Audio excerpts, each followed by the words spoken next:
कबीर पर कहने की क्षमता मेरी नहीं है। कबीर कबीर हैं। नमस्कार, BNMU संवाद में आप सबों का हार्दिक स्वागत है। गत वर्ष 2020 में हमने कबीर जयंती के अवसर पर BN मंडल विश्वविद्यालय मधेपुरा के संस्थापक कुलपति प्रोफेसर डॉक्टर रमेंद्र कुमार यादव रवि से बातचीत की थी। डॉक्टर रवि ने कबीर का दर्शन विषय पर हमें जो कुछ बताया था उसे हमने अपने YouTube चैनल BNMU संवाद पर प्रसारित किया था। आज हम पुनः कबीर साहब के स्मरण में हम रवि बाबू की वे बातें आप सबों के लिए पुनर्प्रसारित कर रहे हैं। वे जन जीवन के सबसे सार्थक कवि हुए, जिन्होंने काम, क्रोध, लोभ, मोह, ईर्ष्या, द्वेष, निजता, स्वार्थपरता की राजनीति से ऊपर उठकर सत्य साहित्य की, निर्भीक साहित्य की रचना की और जनजीवन को, जग जीवन को एक अमूल्य उपहार दिया। कुछ भी कहने से पहले मैं कहना चाहूँगा, कबीर कहते हैं, कबीरा खरा बाजार में, कबीरा खरा बाजार में लिए लुकाठी हाथ, जो घर जारो अपना चलो हमारे साथ। आज आप तैयार हैं? आप तैयार हैं? कौन तैयार है? जो काम, क्रोध, लोभ, मोह से मुक्त हो, जो निजता की परिधि से ऊपर उठना चाहता हो, जन जीवन को, जग जीवन को अपने सार्थक और शाश्वत संस्कार से सींचना चाहता हो, कहाँ है वह लोग?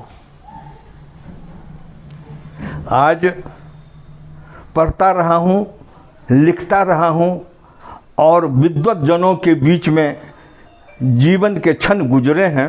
जो मेरा अतीत है, एक छात्र के रूप में, एक शिक्षक के रूप में, अब तो मैं अवकाश प्राप्त शिक्षक हूँ। मित्रों, मैं कहना चाहता हूँ, संभवतः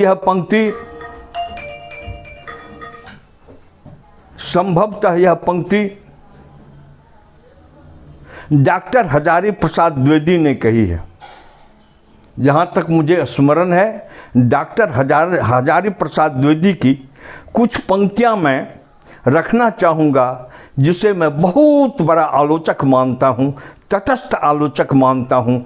भारत में ऐसे दो चार ही आलोचक होंगे, डॉक्टर हजारी प्रसाद द्विवेदी। वे कहते हैं कबीर के संबंध में, कबीर स्वभाव से अक्खर, भाव से फक्कर, दिल के साफ, दिमाग के दुरुस्त। वे जो कुछ भी कहते थे अनुभव के आधार पर कहते थे, इसलिए उनकी वाणियाँ बेधने वाली और व्यंकित करने वाली होती थी। यह डॉक्टर हजारी प्रसाद द्विवेदी कहते हैं। मुझ जैसा साधारण आदमी, मुझ जैसा अल्पज्ञ डॉक्टर हजारी प्रसाद द्विवेदी का सिर्फ समर्थन कर सकता है, अपनी ओर से कुछ उसमें जोड़ने की हैसियत और ज्ञान मेरे पास नहीं है। फिर मैं कहूँ, इतनी बेबाकी से उन्होंने लिखा, झीनी बीनी झीनी चदरिया, काहे के तानी काहे के भरनी, दास कबीर दास कबीर जतन से ओढ़ी, जस की तस रख दीनी चदरिया। यह संसार जो काजल की कोठरी है, यहाँ बेदाग बहुत कम है। जातीयता, सांप्रदायिकता, धार्मिक अंधता, धन वैभव की प्राप्ति और स्वार्थ में एक दूसरे को कष्ट दे रहा है। लेकिन कबीर भी हुए। कबीर के संबंध में एक बड़ा द्वंद्व है। कुछ लोग उन्हें हिंदू मानते हैं, कुछ लोग उन्हें मुसलमान मानते हैं, हिंदू और मुसलमान। लेकिन मैं न उन्हें हिंदू मानता हूँ, न मैं मुसलमान मानता हूँ। मैं पूर्ण कवि और न पूर्ण मानव मानता हूँ। अन्यथा वे यह नहीं कहते। हिंदुओं को और मुसलमानों को उन्होंने भरी चुनौती दी है। वो कहते हैं कांकर पाथर जोड़ के मस्जिद लई चुनाए, कांकर पाथर जोड़ के मस्जिद लई चुनाए, ताचर मुल्ला बांग दे, क्या बहरा हुआ खुदा है। वह उस खुदा ने जिसने यह निज़ाम बनाया, जिसने यह हुकूमत बनाई, जिन्होंने यह सृष्टि बनाई, इंसान को बनाया, पेड़ पौधों नदी सब कुछ दिया हमारी सुविधा के लिए। तो कहते हैं अगर जिसने निज़ाम को बनाया आज वह बहरा हो गया, तुम चिल्ला चिल्ला कहते हो जग जाओ जग जाओ जग जाओ। मैं कहते हैं कांकर पाथर जोड़ के मस्जिद लई चुना, ताचर ही मुल्ला बांग दे, क्या बहरा हुआ खुदा है। ऐसे लोगों को जो धार्मिक रूप से अंधे उन्हें यह कहते हैं। फिर वह कहते हैं पाहन पूजे हरि मिले, पाहन पूजे हरि मिले, तो मैं पूजू पहाड़, याते ये चक्की भली पीस खाए संसार। तुम उस भगवान को जिसने तुम्हें जुबान दी, जिसने तुम्हें संस्कार दिए, जिसने तुम्हें देखने की क्षमता दी, जिसने तुम्हें बोलने की क्षमता दी, उस खुदा को आज तुम इस रूप में देखते हो। वह कहते हैं उस जाता की जिसमें आटा पीसते से हमारा भरण पोषण होता है, और वह पहाड़ जिसको तुम पत्थर को पूजते हो, तुम समझते हो वही भगवान, तो पहाड़ को ही पूजो। या नहीं तो उस चक्की में जो जिससे तुम्हारा पेट भरता है, जो तुम्हारी समस्या का निदान करता है, उसको तुम मानो। तो भगवान के लिए, भगवान के किस स्वरूप, इंसान के किस स्वरूप, जगत की क्या किस व्यवस्था के वे हिमायती हैं, प्रशंसक हैं, इच्छुक हैं, इसकी सिर्फ परिकल्पना की जा सकती है। कबीर आज के नहीं, तब से मैं तो कबीर को कालातीत मानता हूँ। कबीर जैसे लोगों का जन्म नहीं होता है, प्रादुर्भाव होता है। ऐसे लोग अवतरित होते हैं, जैसे राम होते हैं, जैसे कृष्ण होते हैं, जैसे बुद्ध होते हैं।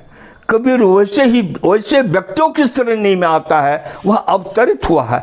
अन्यथा एक साधन, एक जात का जुलाहा, कपड़ा बिनने वाला, उसके कपड़े में दागने लगता है, लेकिन कलेक्टर, मिनिस्टर, कमिश्नर, एमएलए, सेठ, साहूकार, तोंद वाले, महाजनी सभ्यता में यकीन रखने वाले लोग, सूदखोर लोग अच्छे हैं,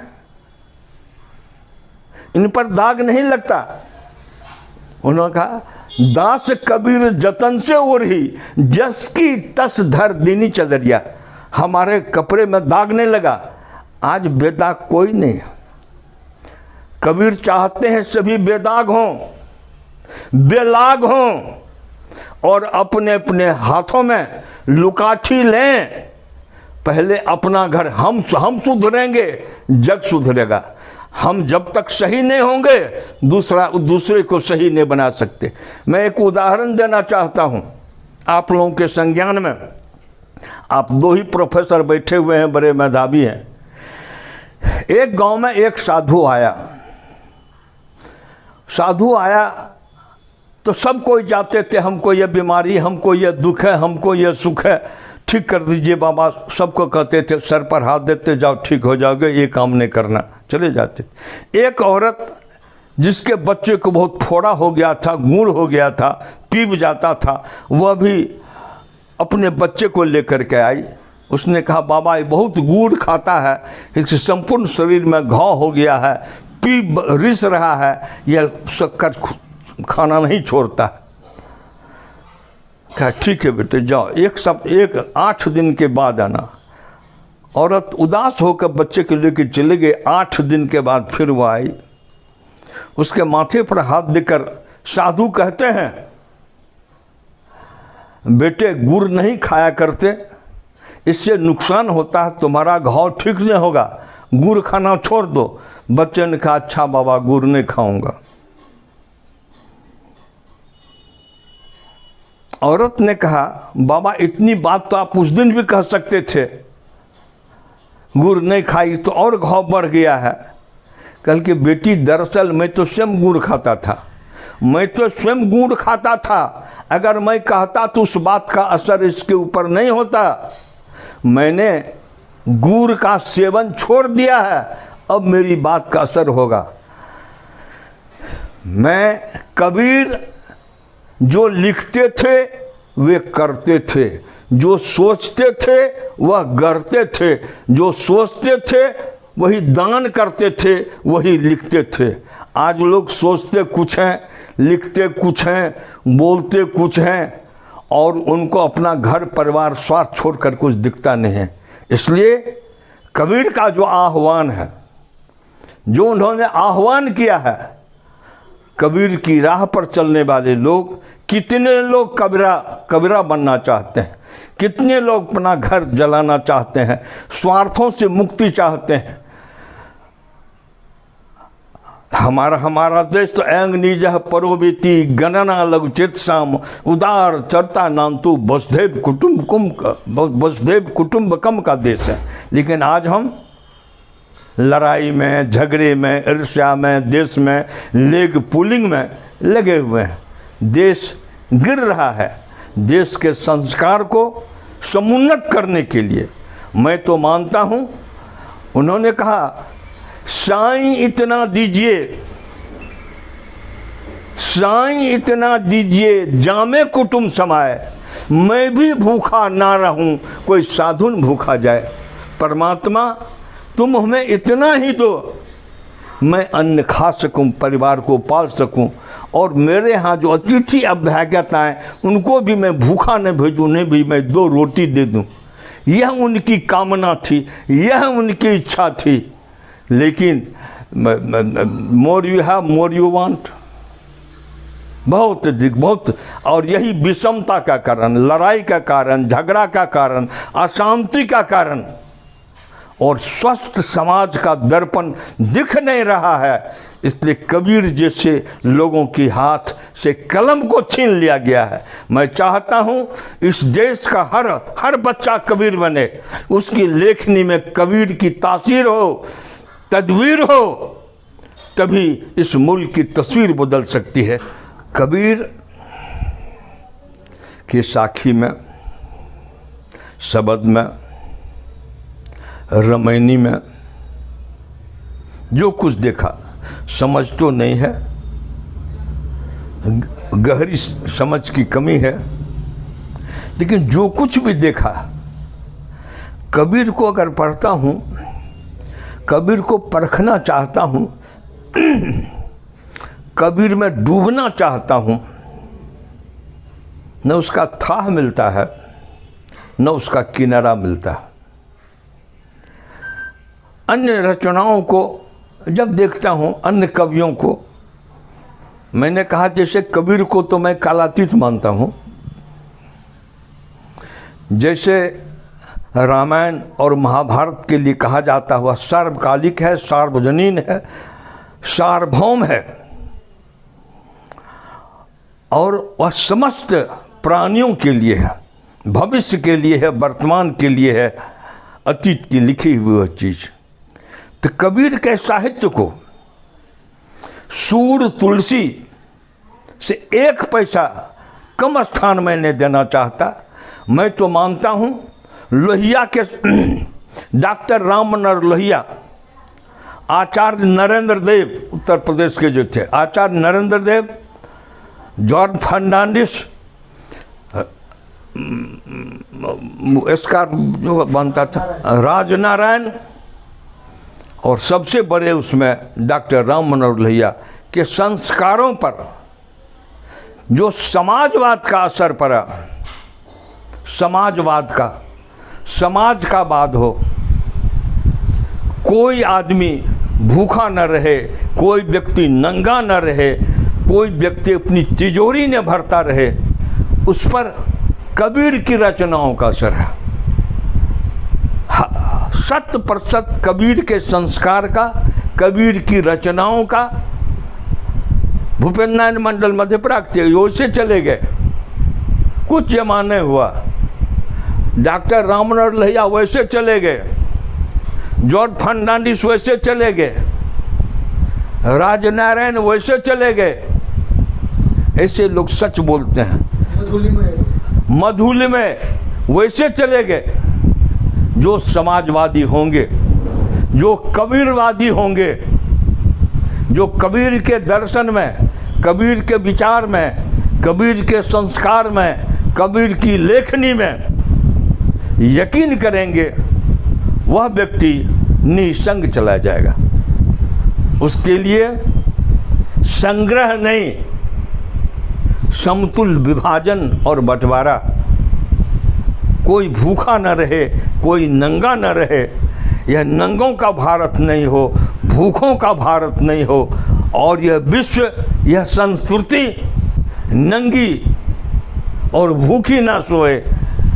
और ऐसे युग की स्थापना के लिए कबीर जैसे व्यक्ति का प्रादुर्भाव हो, जन्म हो, उसके हाथ में फिर से वही लेखनी जाए।